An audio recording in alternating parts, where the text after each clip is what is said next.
Bismillahirrahmanirrahim. Assalamualaikum warahmatullahi wabarakatuh. Alhamdulillahirabbil alamin.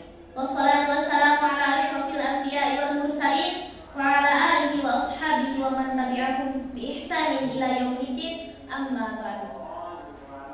Yang saya hormati Bapak Kepala Dinas Dikbud Provinsi Nusa Tenggara Barat, yang saya hormati Bapak Kepala Sekolah SMA dan SMK Seprovinsi Nusa Tenggara Barat, serta Bapak dan Ibu Guru. Yang kami hormati para Dewan Hakam, singkatnya hadirin rahimakumullah. Pada kesempatan yang mulia ini, saya akan menyampaikan cerita tentang sirah Nabi, yakni kisah Nabi Muhammad SAW. Nabi Muhammad SAW lahir di Mekah pada hari Senin tanggal 12 Rabiul Awal tahun 571 Masehi.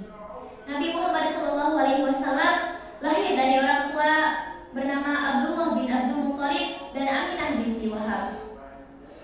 Abdullah merupakan seorang saudagar yang sering bepergian ke negeri Syam.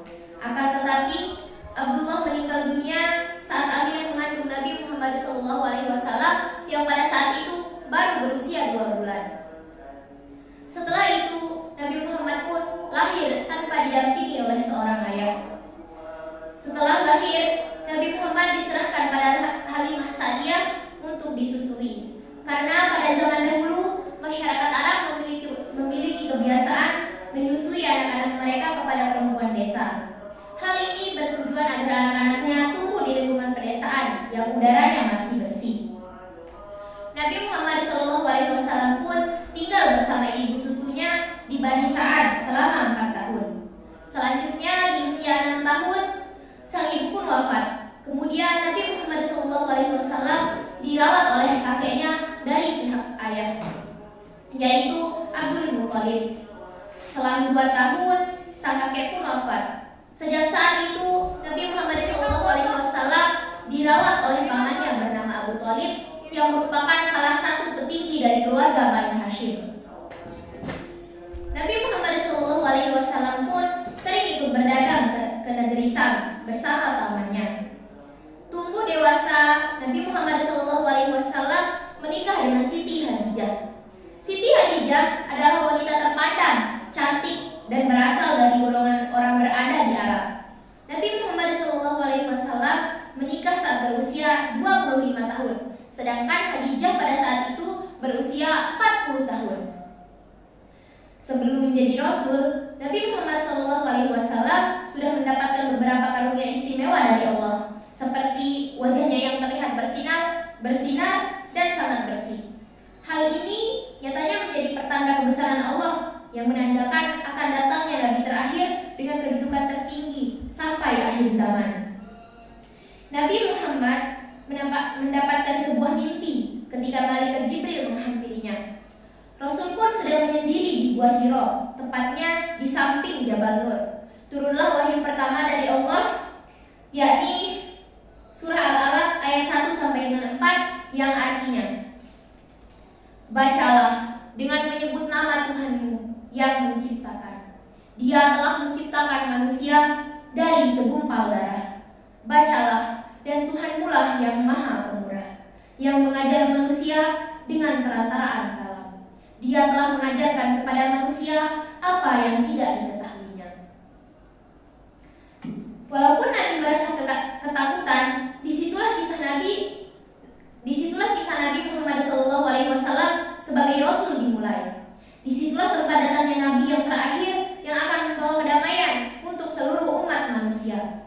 Setelah mendapatkan wahyu yang pertama, Nabi kemudian melakukan dakwah secara sembunyi-sembunyi. Adapun orang-orang yang menjadi pengikut pertamanya adalah Khadijah, Abu Bakar As-Siddiq, Zaid bin Harisah, Ummu Aiman, Ali bin Abu Thalib, dan Bilal bin Rabah.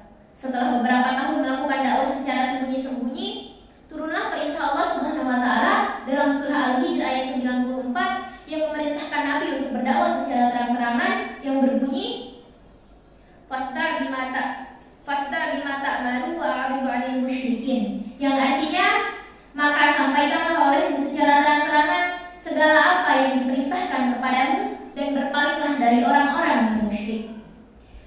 Mujizat Nabi Muhammad SAW yang terbesar adalah turunnya Al-Quran. Turunnya Al-Quran saat Nabi Muhammad sedang menyendiri di Gua Hiro adalah mujizat terbesar dan terkekal. Al-Quran bukan saja untuk mematahkan segala bantahan dan argumen dari kaum musyrikin kepada kebenaran wahyu yang dibawa Rasulullah Muhammad SAW, tetapi ia juga ditujukan kepada seluruh umat manusia. Saat Rasulullah wafat, sahabatnya Abu Bakar sedang tidak berada di Madinah. Kemudian setelah diberitahu, beliau segera datang ke rumah Aisyah dan mengucapkan pidato yang berbunyi, "Ketahuilah, barang siapa yang menyembah Muhammad, maka sesungguhnya Muhammad telah mati. Dan barang siapa yang menyembah Allah, maka sesungguhnya Allah tetap senantiasa hidup, tidak akan pernah mati." Nabi Muhammad SAW wafat saat berusia 63 tahun. Beliau mengalami sakit dalam beberapa waktu, suhu tubuhnya tinggi, dan sampai akhirnya menghembuskan nafas terakhir. Demikian cerita Nabi Muhammad yang dapat saya sampaikan. Kurang lebihnya jika ada kesalahan mohon dimaafkan. Semoga bermanfaat bagi kita semua. Amin amin ya rabbal alamin. Wassalamualaikum warahmatullahi wabarakatuh.